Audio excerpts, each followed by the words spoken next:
Well, here we are, Candid Frank with David Morisuti. It's time to talk football and, of course, the Canadian Football League in particular. And we're right under the gun because the Toronto Argonauts play tonight in a few hours. And we like to talk about the game that's coming up and talk about the games that just happened last week. So we're totally under the wire. The first game is tonight. Last week they were going to start on Thursday, and then they had a weather issue with air quality. They're going to try and tighten that up. David, it's got to be tough when everybody shows up at the stadium like they did last week at Mosaic Stadium, and then they're told the game after about 2-3 hours that the game's going to be delayed till tomorrow. That's got to be tough. Yeah, I know it's rough, and I get a lot of people that go to those games. They're not exactly a stone throws away. Yeah, especially Saskatchewan, right? So that's the thing I was kind of hearing was, oh yeah, I know we'll postpone it till tomorrow, but a lot of people just like, well, I drove hours to get here. People who came from Calgary probably were staying the night, flying out the next day, or driving. I don't know if I don't know how far the drive is from Alberta. It's not a bad drive for people who live in the Midwest. Mm-hmm. They're used to driving. It's not a bad drive, especially not in the winter from Calgary. It's like 4 or 5 hours, I think. Yeah, going to Montreal for us, right? So I mean, that's not terrible. So I feel for those people because there's literally nothing they can do. You can't control this one here. I understand the reasons why they went about it the way they did, but you know what? For the sake of these people, maybe there needs to be a better indicator of not to give the false hope that there was going to be a game played. I think that was the problem. Is that no, we're expecting it to improve and should be able to get it played, and that I think is where that belief was kind of wrong. Absolutely. Well, at least they worked it all out. The game got played. If you're a Calgary fan, it was worth the wait. Not so much if you were a Saskatchewan fan. Mm-hmm. Calgary won 24-10. Well, I to be honest, I guess I can say this out loud. I wasn't surprised that Calgary won. I was leaning on their defense, and they did a great job defensively. I mean, that was it, right? Like, as good as the offense putting up points was, that Calgary defense stepped up huge. Like, to allow just 10 points. They are now, I think they're averaging 16, just about 16 points this season so far. That's a statement. That and I said it there's an opportunity for Calgary to say this is our year, right? We are back. We are what you saw in the first 4 games. It wasn't a fluke. This is a team, and we know that Calgary is capable of it because of the culture that had been there. Now we're starting to see it all kind of come together. Now we have also helps to have a quarterback, Dave. But I think that's it. The quarterback putting his team in a positive spot, and the rest of it working. They never had this level of quarterback play. They haven't had it since Bo Levi Mitchell. If we're being honest. Bo at his best, that's the closest we've had. Well, Bo Levi Mitchell, his last 2 years, he weren't successful in Calgary, which led to his departure, quite frankly. They made a conscious decision that his injuries were not endless.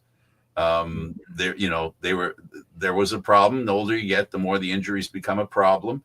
And but the thing is, Vernon Adams has come in, as he tends to do. When he's hot, he's hot. When he's good, he's great. That's we'll see how long they can ride that wave. And all he has to do really is protect the ball, essentially, because the offense, with the defense playing as well as it is, the offense just has to move the ball a little bit, and the defense can really do some good work if field position is on their side. and the playbook of the opposition is shrunk a little bit. And give Calgary their defense, and they've proven all season what they can do. But that's it, right? When you have it working for you on all three phases, that's where it kind of all comes together for a team like Calgary, because the offense is sharp. They're making big plays. They've got a really good running game, and I think that balance has made it. They're not a predictable offense. And then defensively, it's their ability to get to the quarterback. Like, that's something that I feel like they hadn't really had lately, the last few years, and I think they've gotten back to that, and that's been a big noticeable change for them.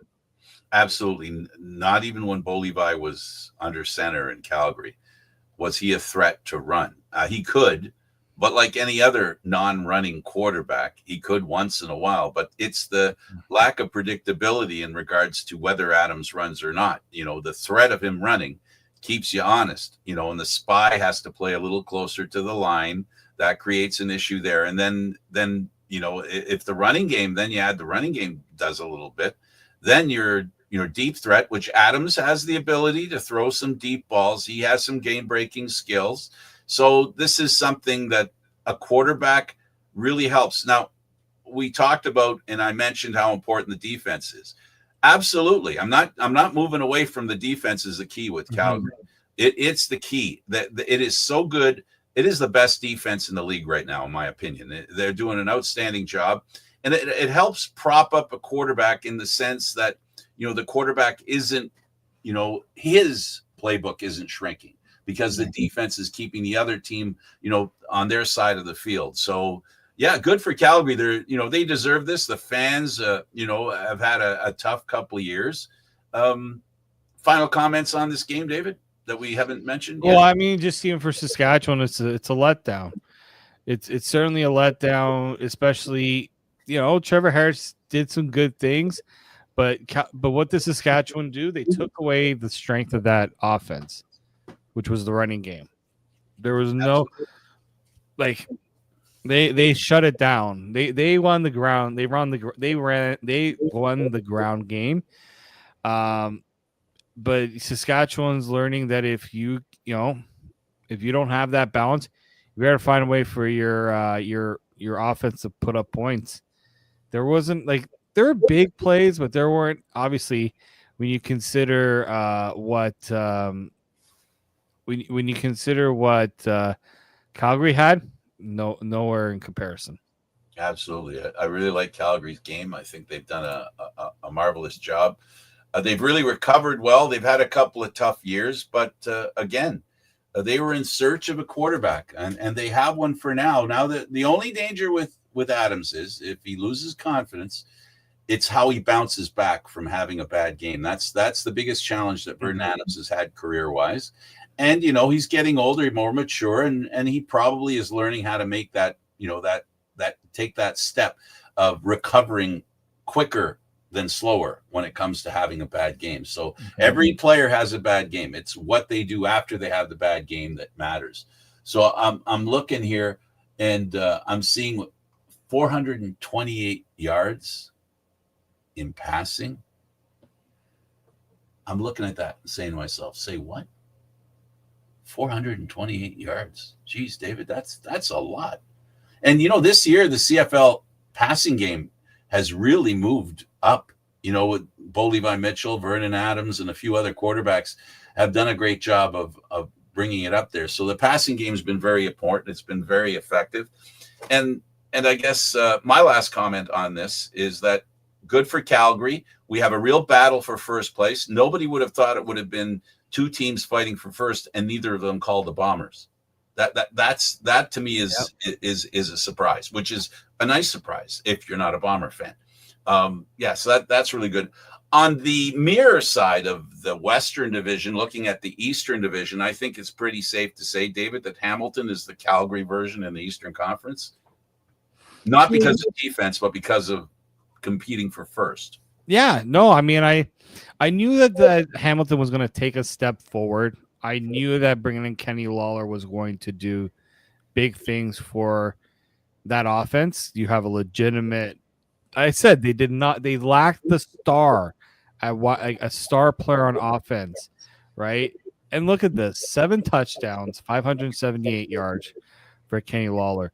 Like Bo Levi Mitchell is probably just chomping at the bit anytime he gets a chance to throw the ball Kenny Lawler's way because he doesn't have to be open to make the plays that he's making.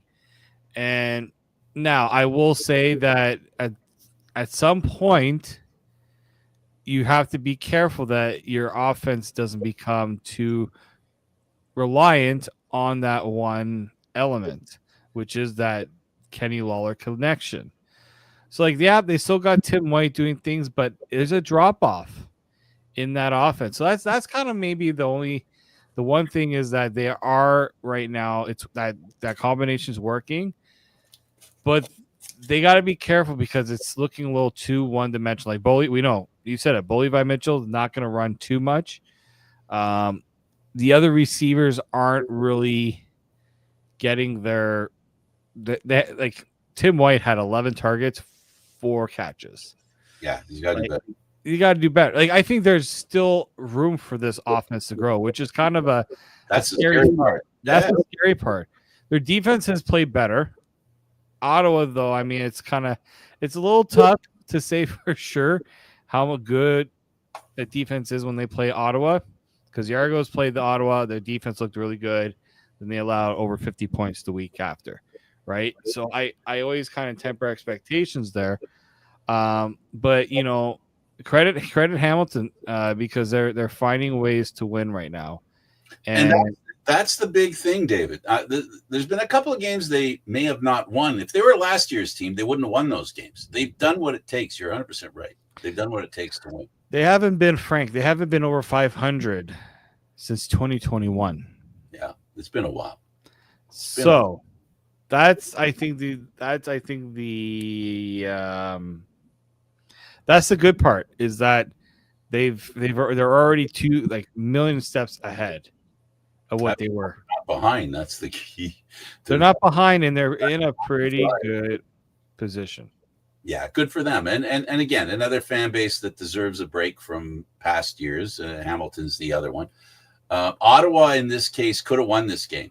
They really could have won this game. They just fell short and were unable to do what needs to be done, when it matters. And they haven't had the big play. Let's go over to BC and Edmonton. Edmonton had a win last week. They were hoping maybe they had something to build on. And too bad, but they came out flat, David, against BC. And you can't come out flat against BC because they can be a very good team. They can. And again, what did we talk about with some of these teams? You can't be one-dimensional. You got to be consistent, too. Be consistent. We've been the biggest trade. Everyone, I feel like everyone in the CFL has been the biggest Trey Ford supporter. It's just not working right now.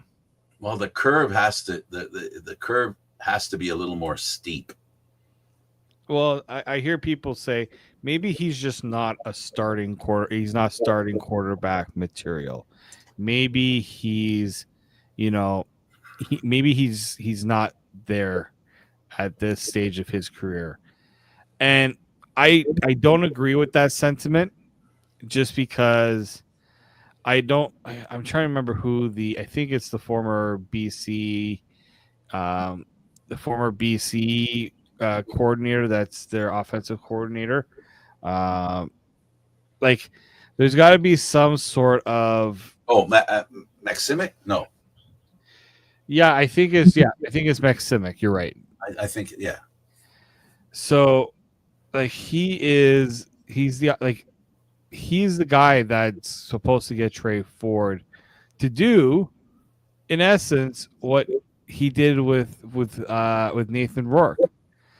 The problem is Nathan Rourke is a higher level talent. If we're being honest here, right?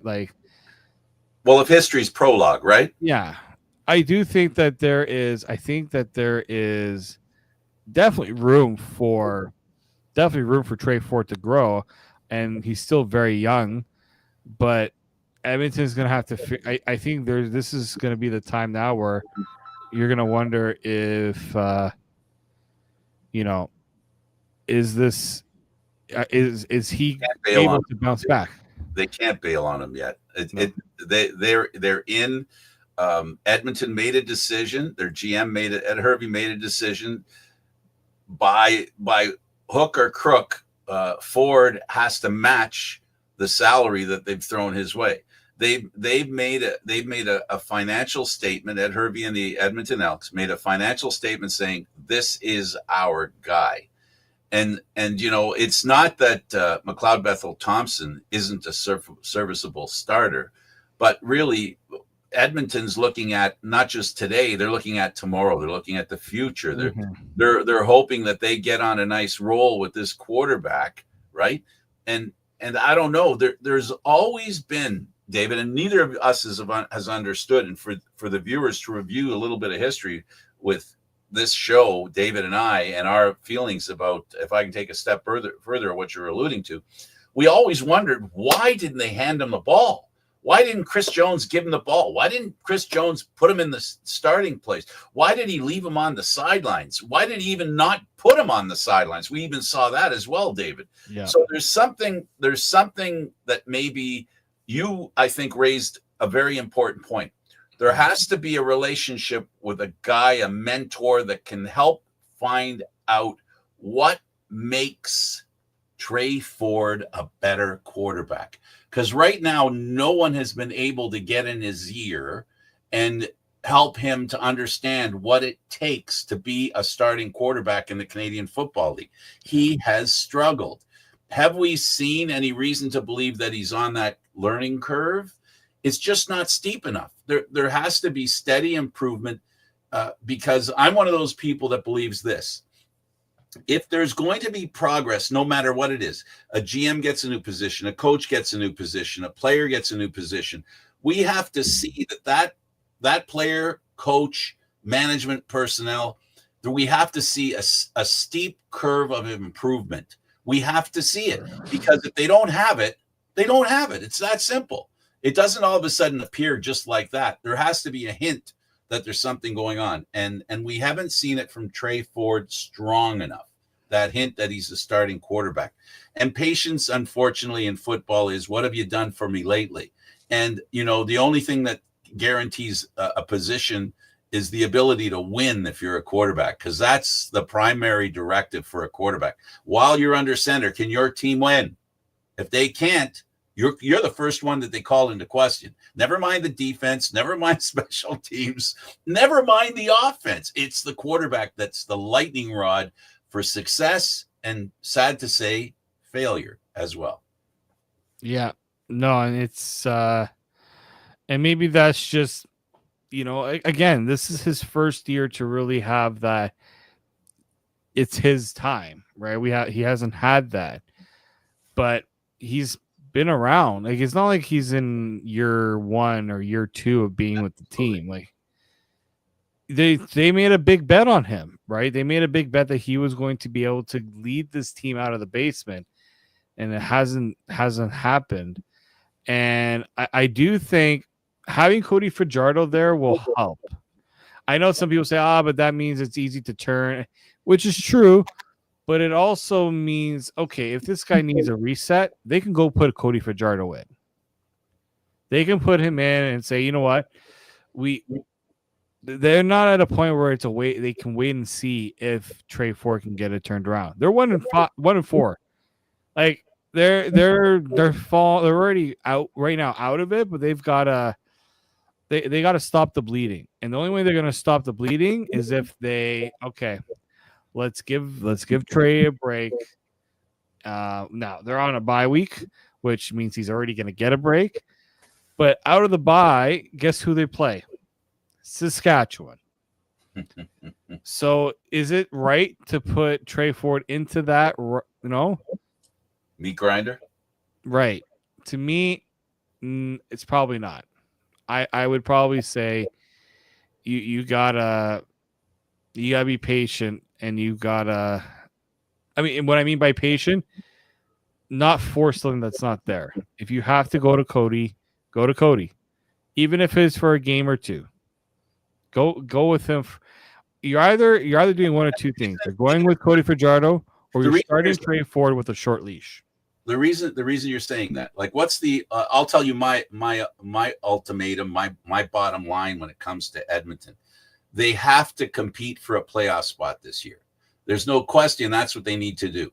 And the longer the odds are that they make the playoffs, the more you're right about them going to Fajardo. Because I don't think Edmonton can afford to be out of a playoff race again. I don't think they can afford that. So for me, that's the cutoff point. You back Trey Ford all the way as long as he's close. That's the bottom line for me for Trey Ford. Prove that you can keep us in the playoff hunt. Prove that you can be a part of making this team a playoff contender, right? They don't have to be first. They don't have to be second. They just have to be competing for third. If they can't compete for third, I'm on board with you. That's what brings Fajardo in, because they don't want to give up the chance to make the playoffs for the sake of the fans and rewarding the fans' patience or lack of, because of obvious reasons. Give them an opportunity to have something to believe, right?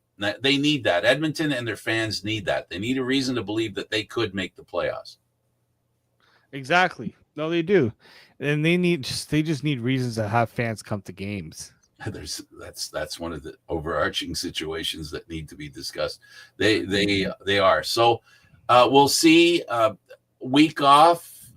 We'll find out.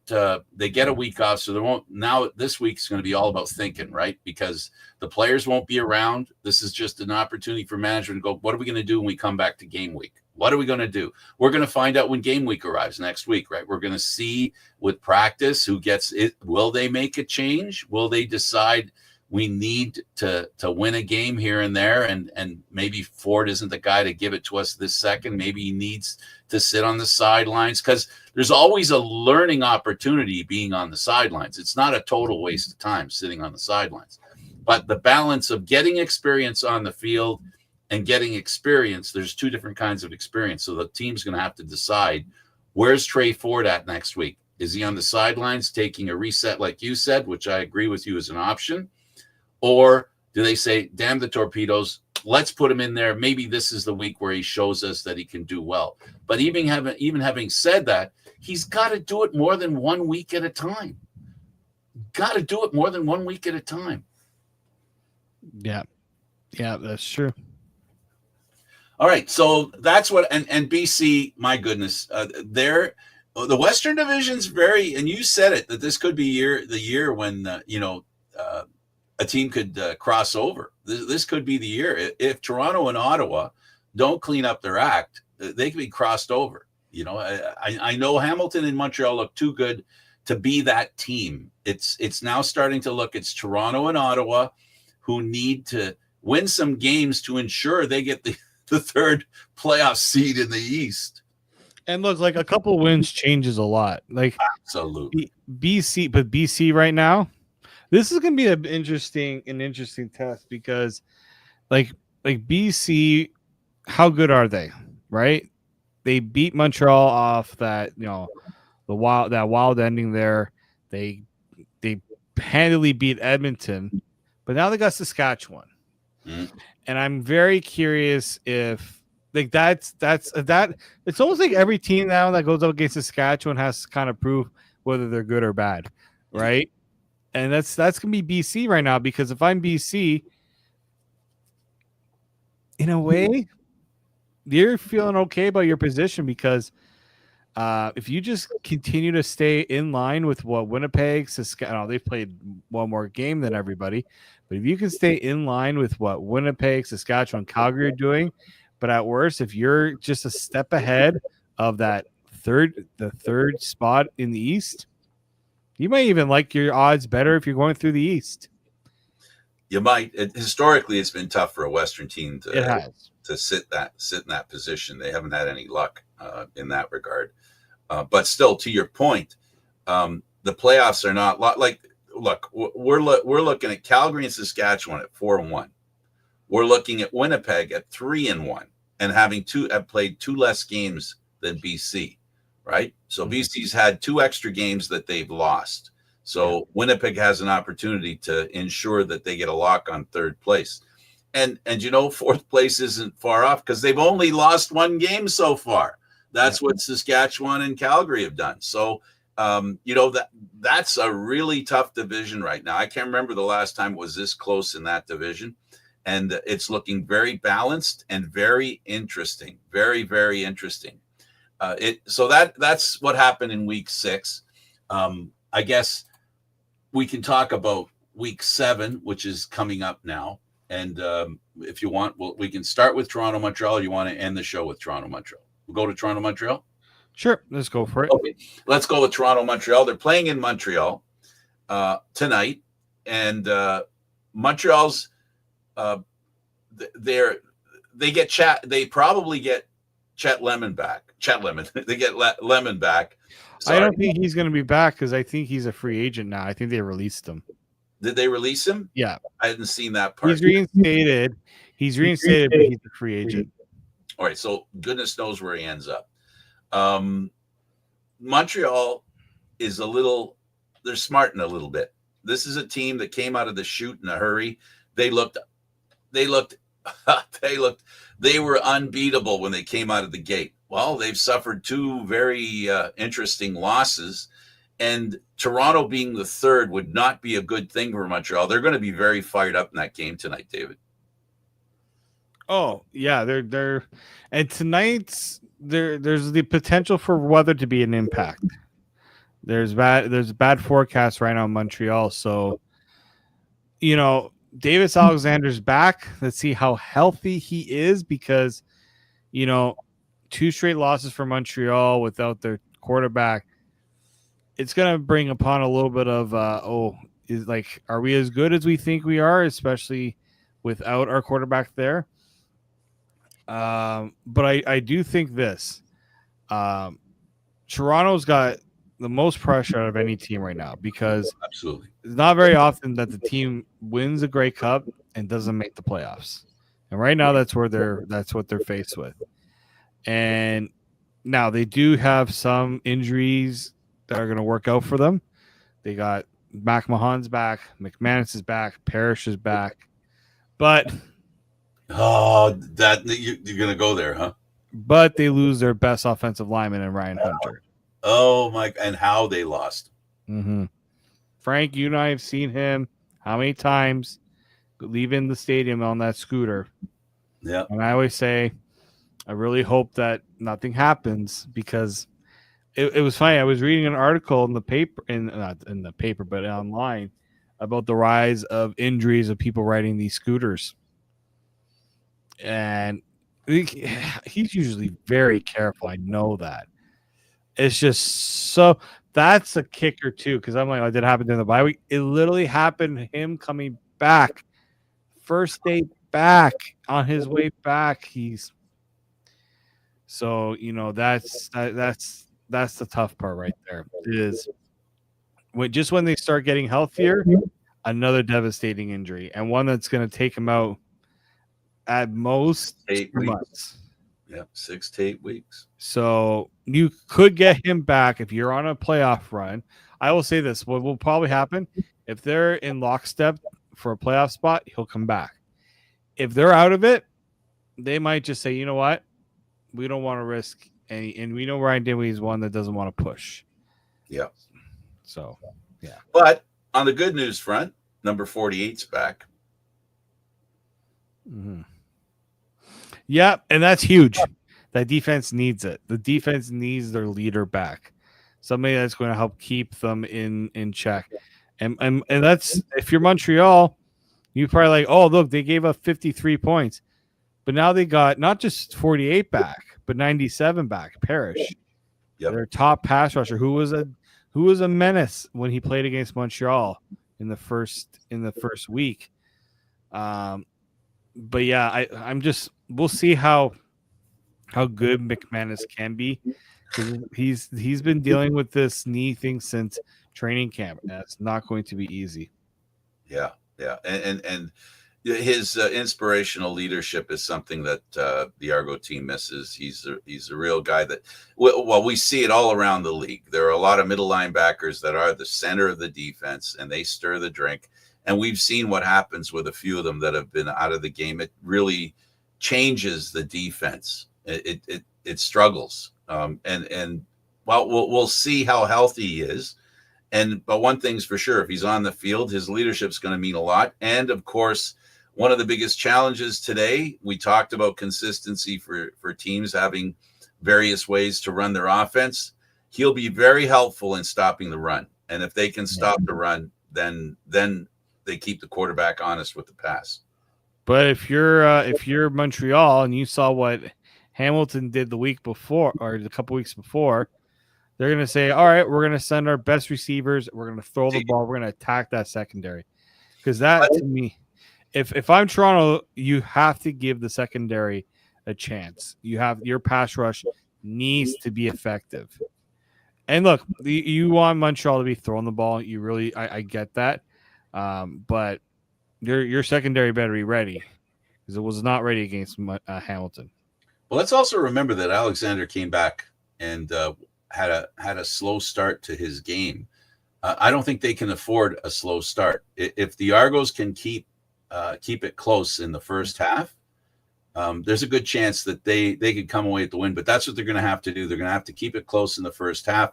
They're going to have to make sure their defense smothers the offense of the Montreal Alouettes, and that's the only way they're going to win. They really have to. The defense is going to have to do some yeoman's work here. They really do. The offense, the curve that the Argos have been on with their quarterback Arbuckle's been better each and every game. They need more of that improvement, and if they get another notch up in effectiveness by their quarterback, they really do have a chance to win this game. I wouldn't have said that in the second or third game of the year, but now if it goes up a notch, the offense, the effectiveness of the offense, and McMahon is back. They didn't have a running game, so now a key thing on defense, a key thing on offense, and the quarterback's progress could make a difference in this game. Yeah, no, and like I think if you're Montreal, you're feeling pretty good, just because you like to say that this is more so about the injury to your quarterback than how your team is playing. We'll see. That's going to be the big one for me. Is did Montreal kind of were they playing above their weight to start the year? I don't know. They're a tough team to figure out right now because they look good, then they don't look good, right? And so I want to see how much of that is due to the guy behind center, or the opposition, David, or the opposition. Yeah, the opposition exactly. is that good. Is it a concession by Montreal that their play allows a team to win, or is that other team that good that and I would say that for Hamilton, that Hamilton can be that good. So it's going to be an interesting game, Toronto and Montreal tonight, and then the Friday game has Calgary and Winnipeg. Well, we talked about Calgary, we talked about Winnipeg. Now let's talk about Calgary and Winnipeg. Winnipeg's offense is going to be challenged by Calgary. We're going to find out how good Calgary's defense is on Friday. Because last time it looked really good. And like Winnipeg has had time to prepare for this. And I'm curious. I think all the pressure right now is on Zach Collaros to do two things. To prove that was just a one-off. And two, to say I'm still the alpha of the CFL. Because right now, no one's talking about Zach Collaros right now in terms of best quarterback in the league. I'm scared to say. I'm not saying it's all his fault. I'm just saying, like, there's been a lot of question marks about him ever since that Grey Cup game, and he's now got to show that against Vernon Adams that he's still the guy that everyone needs to be measuring up to. And that Winnipeg defense, they're going to need some takeaways, whether it's by interception, fumble recovery, or third down turnovers. There's got to be something. Edmonton defensively is going to have to do something, and they're more than capable of doing that. And that will become more important depending on the effectiveness of Collaros and the running game. The running game was not impressive last time. So we'll see. They've got, an MVP running the ball. We'll see if there's an MVP version in the running game. That's going to be important as well for Winnipeg to win. And we'll find out defensively, Calgary can do stuff to lessen that. Now, Saskatchewan and BC, these are two teams that if we would have talked about this 3 weeks ago, David, we probably would have said Saskatchewan pretty much in a walk. But things have changed. Saskatchewan hasn't played as well, and BC has played better. They're kind of meeting now in a transitory opportunity here to see if BC can keep trending up, and will Saskatchewan trend down, which is something that's been going on for them because of that last game and how they played. It's very intriguing, not just the quarterback matchup, but the running back matchup. If you had told me James Butler would be leading the CFL in rushing at this point in the year, I would have been surprised. Like AJ Ouellette looked like he was unstoppable. No one was going to be 6 yards a carry, for goodness sake, was his average. Yep. 6. And that to me is going to be a big, if I'm BC, that's the number one thing they're going to have to do. They're going to have to find a way to do what Calgary did. He went from, like, think about this. Okay, week 1 he got hurt, but 21 yards on 3 carries, 96 on 13, 91 on 17, 139 on 23, 9 yards on 6 carries. That is, like, Calgary laid down the blueprint of what you need to do if you want to contain that Saskatchewan offense. Question is whether BC's defense is capable of it. And I think, David, it's the defensive power, the big men that make the difference. If Ouellette can run over you, you have a problem.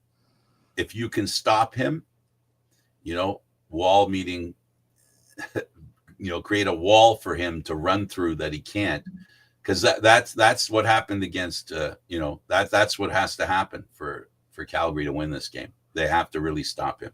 Yeah. No, exactly. Well, go ahead. Sorry. I'm also just very curious if Nathan Rourke, like, he's going up against a really tough Saskatchewan defense that looked a little vulnerable. Can he capitalize on that? Yeah, I'm looking at Nathan Rourke as a guy who has been feeling himself back into the greatness that he started with in 22. I really think that the difficult part for him has been that everyone is hyper aware of his ability to play as well as he does. There's a bit of a book on him now. The teams understand what his strengths are. They've come to realize maybe what his weaknesses are. And if they can put him in a position where his weaknesses rule, then, he has a problem. But that's the biggest thing about athletes. And when they begin to dominate, they have their first years of dominance. They really have to figure out how to maintain that level of dominance. And they have to restructure their game subtly, but restructure it in a way that maintains their success level.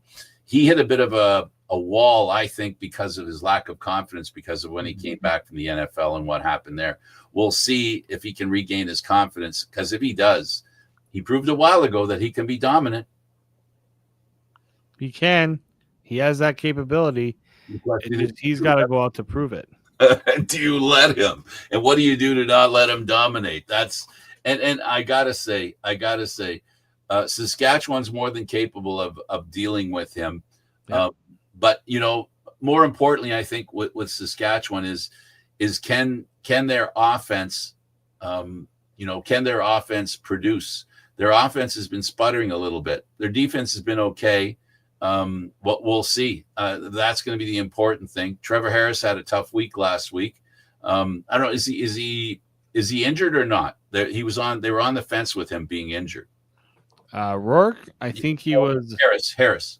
Oh, I think, yeah, he was dealing with something. Is he in or out? I think he's in. I have to check. It looks like he's in.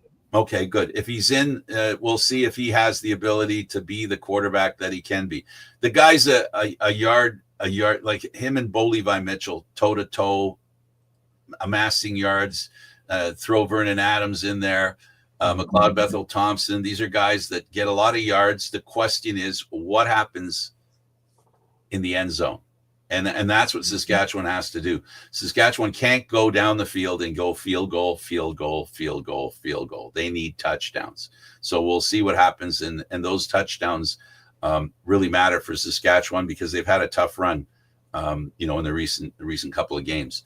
So it'll be real interesting. This is going to be a good game to watch. And for me, the most critical game of the week, maybe because we cover the Eastern Division, David, is Hamilton and Ottawa. For this very reason, we're all beginning to see that Ottawa is a team that continues to disappoint. Hamilton is a team that's looking back at disappointment and thumbing its nose at it. This is an opportunity for Ottawa. This is a turning point game for them. They need to do well in this game, David, or they're going to be doomed into, hopefully playing well enough to not get crossed over. Well, not only that, Hamilton can seriously put Ottawa's season on life support this week. And Hamilton as well, they'll probably want to kind of not squander an opportunity to maintain a good lead in the East, or even just be in lockstep with Montreal, because in a way, they're going to know what they're playing for on Sunday. Are they going to be playing for a sole lead of the East, or to stay within lockstep of Montreal? And to me, like, Hamilton has shown good things. Can they build on they won 2 in a row, 2 in a row, I think. Ottawa? No, Hamilton. Well, actually, Hamilton won 2 in a row to start, because they beat 3 in a row, because they would have beaten Montreal too. So they went from 0-2 to 3-2. Right. So they're a team on a bit of a run right now. All things saying, they need, they want to bank. Their schedule's a bit lighter to start, because it gets really hard. It's going to get very hard very soon. They're going to play some good teams in the West. They got to bank these wins while they can. In a lot of ways, they could be like what Ottawa was like last year. They picked up they were really good, picking up wins. Everything was looking good. And then, schedule's getting a little tougher. Can they hold on to it? That's going to be the big thing for Hamilton. Absolutely. Ottawa need to. I don't know, David. Does Ottawa? I think their move in the offseason was a shot over the bow of their head coach. They brought in a former head coach who's on the staff right now, and if I were the head coach right now, I would be looking over my shoulder. And if this team does not right their ship, right? If Ottawa doesn't straighten themselves out, they can look for a coaching change, because the transition from this coach to the next coach is just a question of not being on the sidelines, but taking up the position as head coach. Yeah. That's the big one here, is like Ottawa, jobs are on the line. Jobs are on the line going into this year, like, if we're being honest. But with the way things are going right now, they can't accept this, because that's another team right there that they show the fans we're going in the right direction. And the last thing they want to show is that they're going way back to where they were before. Well, when they lost in the Eastern Final last year, they lost to the Argos, the team that won the Grey Cup. Yep. They were close. They came close against Toronto. So when this season started, the fact that Toronto started so badly, the biggest problem Ottawa has is a team that played worse than them last year and didn't make the playoffs. Hamilton is now in the catbird seat in spite of them. So it's a missed opportunity for Ottawa. Ottawa, I think the fans at least and maybe the organization as well, believes they're the ones who should be in Hamilton's position, not Hamilton. And I'm saying that from the selfish perspective of the Ottawa Red Blacks, not, Hamilton Tigers fans don't get pissed at me, but I'm just saying, quite frankly, this should have been the year where Ottawa could threaten Toronto and compete with Montreal, and it just didn't happen. It hasn't happened yet. No, it hasn't. And okay, they'll try to say, well, our starting quarterback was injured. But that just means that you put all you as a team, you just didn't have the structure to deal with an injury to your quarterback because he was injured last year, right? And so Ottawa's not the only team dealing with a quarterback injury or quarterback problem. So they need to show some. Now, if they lose and it's close, I still don't think that's going to be enough. I think they need to, if they win this game, they can at least say, all right, but like let's build off something. Yeah, we have a plan if they can win. Yeah. Exactly. They have to do that. They have to establish that their plan has some good side effects, that there's reason to believe that the plan that they have and it's executable by the team, starting with the quarterback. They've got a good defense. Their defense has done some, with Pickett has done a good job. So, it's not that the defense has let them down. It has been the offense, and they had real high hopes when it came to the offense. And yes, I agree with you. Injuries do cause problems, but you have to do what you can to mitigate the injuries. That's a requirement. That's a requirement. Teams have to do that because everyone has to deal with injuries. Look at Toronto. If we compare the two teams that are fighting for a playoff spot, if Toronto and Ottawa are fighting for a playoff spot, Toronto's in basically the same position as Ottawa without their number one quarterback. Ottawa's had their number one quarterback. So if you're crying about not having a starting quarterback, you've had a starting quarterback for half the season. The opponent you're trying to better hasn't had him at all. So, when that happens, if and when it happens, and we're talking 6 to 8 week, well, now 8th week, the hope is that for the Argos that they get their starting quarterback at least back next week. And then things may change. Then if you're Ottawa, you really can't afford to fall behind. And then Toronto gets their starting quarterback, which, by the way, in the Canadian Football League means there's a better chance of winning if you have your starting quarterback. It usually does. It usually does. So that's what Ottawa's got to worry about, is that, their starting quarterback has to play well. They have to beat, they really do. They have to beat Hamilton to stay in the race. They have to beat them. And you know what? They're at home. They're at home. They got to win at home. It's both those things. They got to win at home, and they need this win, period.